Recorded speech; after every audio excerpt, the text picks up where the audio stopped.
Hi there. I'm trying to make a short little video here to introduce you to Strike on America. This page is being developed here on Facebook to start as a nationwide effort to help what was at one time the greatest country in America to become that which it was again. I want to talk about, as we go along, the issues of why we have so many people incarcerated, why gun laws are made the way they are, that those who deserve guns can have them and those that do, some of them shouldn't have them. Just different issues along the line. But the key issue of this site is if you make under $15 an hour and you work for a living, whether you draw food stamps, welfare on top of that, education problems, and other things that affect the poor in general, I want to make you realize how important you are. You are literally the walking, talking strength of this country. Yet you are the largest minority that is abused and ignored. Our government pans to the middle class, upper middle class and rich. Our employers pan to their level. We are a tool. You always hear people say, don't be a tool. Well, that's what we have actually become. We're looked at by numbers, not by names, not by faces. Yet, in the beginning of this country, it was the dirt farmer, the poor man, the guy who dug ditches, put on roofs, helped build homes. It is him who fought the war for revolution to make this country. It is you who fought in World War I, World War II, Korea, Vietnam, Afghanistan, Pakistan. It is you who supplied the food, the metal, every ore, the diamonds that women wear, the jewelry they wear. We provided from the dirt up everything. From the simplest things in the world to what people consider the lowest jobs. Everything from shoveling shit to serving burgers and up. It is us. You can't have a hamburger without the poor man. He fed the cow. He butchered the cow. It is time our country remembers who we are. It's a higher minimum wage, what you want. Turn this off. You don't even want to talk to me. Because we live in a country that basically says the independent entrepreneur and business owner can charge what he feels his merchandise is worth. Well, they raise minimum wage, insurance goes up, cars go up, food goes up, everything's just going to go up, and guess what? You're right back where you started. Now, if you want a day off each year, dedicated strictly to you, in the right place. You want someone who, in a place where you can go and put together a group of people to fight for lower interest rate at loan places for where the poor people have to go, fair pricing and interest for rent-to-own furniture, fair, like I said, fair interest on loans, fair interest on cars, fair payment options on cars, locked rent prices according to the area and the income of that area, and according to the type and quality, not the size. Rent is figured by square footage. It should be considered by quality, location, and habitability of a place. Less stringent laws on the type, what has to be in a house, on landlords, so that they don't feel they have to charge so much. As long as the house is safe and comfortable. There's a lot of laws out there that just isn't necessary. Insurance laws on cars. Why is there not a government insurance? Utilities. Why are we paying the same thing as the rich guy, but we're not paying as much? Okay? Measurably. We have a house with central air and heat. The guy down the road has a house with central air and heat. He makes $50,000 a year. You make 12, but you're paying the same electric bill. Per capita, price-wise, you pay twice as much for your car, payment-wise, over the interest time, than he pays for a brand new one.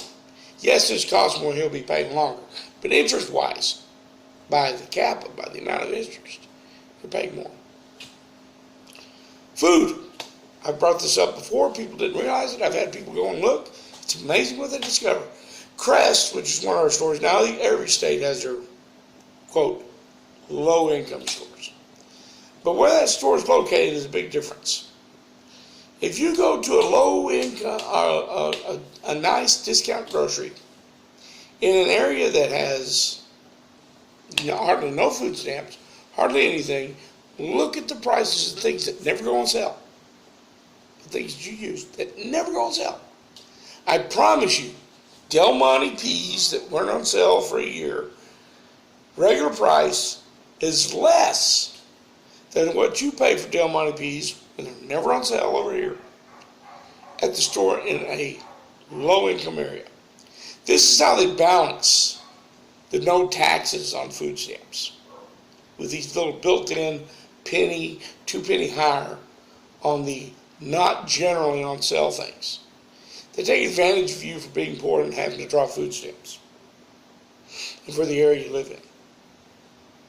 Rent-to-own stores, $700 computer system. By the time you're done, you pay $1,200 to $1,400 for it for the privilege of paying it out. Yes, they should get interest for that. But should they get so much interest that you could have bought 2 computers for what you bought that one? Or for a couch or chair? Government phones. Some areas have government phones. They give you 15 to 2,000 minutes and unlimited text and everything for $5, $6 a month. You'll find these are in reservation areas for the Indian because of the Indians. Because the government allots $9 to $10 a month to these companies for each phone because it's in a place for Indians. I'm not prejudiced about Indians, but I am prejudiced about if you're going to supply something to people in a poverty situation, it should not be based on race, creed, sexuality, sexual preference, religious preference. It should be based on if it is for low income, then it is for low income, and the same benefit should be in every area so that everybody can have advantage of the better deal. And the companies can come there with that deal and share it. Where I come from, it's the Indian tribes. I get a fantastic deal where I'm down here working right now. 500 minutes a month is it on a government phone. One size fits all, people. And when it comes to low income, one size will need to fit all. You are the largest growing minority in the world. It's not the Muslims, it's not, and don't ever, I do not have a problem with Muslims. You people out there who are low income, we're fed propaganda. And because we're poor and we don't take time to research, we don't realize the propaganda we're being fed, and we believe it. We're not in a war with the Muslims, people. We're in a war with a group called ISIS. Because they honor the Muslim religion does not make the Muslims your enemy. They're killing their own as well. Okay? So is Muslim Nation. Okay? The religious group of Muslims, Hindus, Christians, all of them preach the same thing, and that's love and peace. If you ever meet a real Muslim, I mean a real honest-to-God Muslim at a mosque and talk to them, you'll find out they love you like a brother or sister, and they'll do anything in the world for you. The Quran, in the last chapter, preaches peace and love. When Muhammad moved back into Mecca during the wars between Christians and Muslims, he said, let there be no more war among us. Let there be no more bloodshed. Let us live in peace among those, but live separate. The Bible says, live among those around you, but live separate. Sound familiar? Okay, enough about religion. The point of this is not about religion. It's not if you're gay. It's not if you're straight. It's not if you're short, tall, fat, bald. It's not if you're black, white, Mexican, Asian. It's about you working. It's about you having access to education. It's about you having access to ways to pay your bills to where you can benefit from what you make instead of spending everything that you make just to get by. It's about having one day a year when you can stand up and the government says, we appreciate you, you're getting a paid, mandatory paid day off to say thank you for the war you fought. Thank you for the food you grow. Thank you for the hamburger that you served up to me after the baseball game with my kids. It's about being treated as a living, precious human being. It is not about, again, religion. It's not about anything other than you. We have a lot of politicians right now, and you as the poor need to stand up and say something. They're yelling, there should be free colleges for all. Well, you know they're not talking about VOTEX, right? Job training. Some people are not cut out for college, let's be for real. But VOTEX training should be free. If you're low income, there shouldn't be a Pell Grant program. There shouldn't be. You should be able to walk in, show them your income, and go to school. If you have to draw food stamps and welfare because of a situation, and you get a job, you're punished for getting that job. Because the first month after you turn in your income, they're gone. Our government should look at the situation and have it set where you are weaned off food stamps. Because see, when something you're used to having and you don't have, I promise you, if you've been out of work for 2 years or you were going to school and suddenly you get a job, your first 2 paychecks, you're going nuts. You're buying TVs, you're buying new clothes, because you haven't had it. Just like an income check, you know, I'm going to pay all this. You tell yourself, but when it gets there, you hit Walmart. You know? The truth of the matter is, when you're not used to having an income, you don't know how to handle that income right off the bat because you don't care. You deserve to have something. You ain't had nothing so long. So you're depending on the food stamps because you're so used to them being there. You're depending on that welfare check because you're so used to being there. But guess what? You reported your job. You think, well, I'll get this month, right? It ain't there.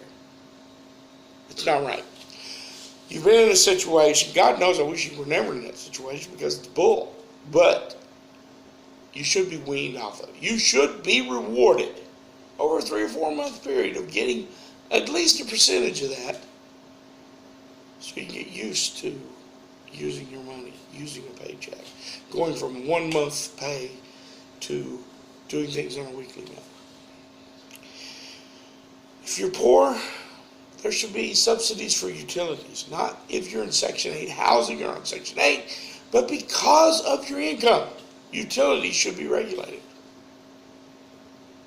Why am I living in an old run-down house paying the same amount of electricity as the guy across the road in the new home? And he makes 4 times more than me.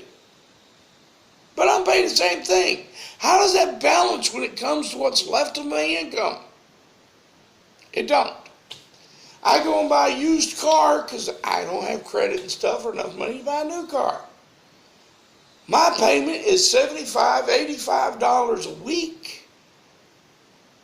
He bought a new car, he's paying $250 a month. My interest rate on my car is 21 to 27%. His is 6%. Why? Because God knows that you're poor. And they're saying, we're giving you the privilege pay for it. I need nice furniture in my home. I go and get a couch and a chair. I rent a home.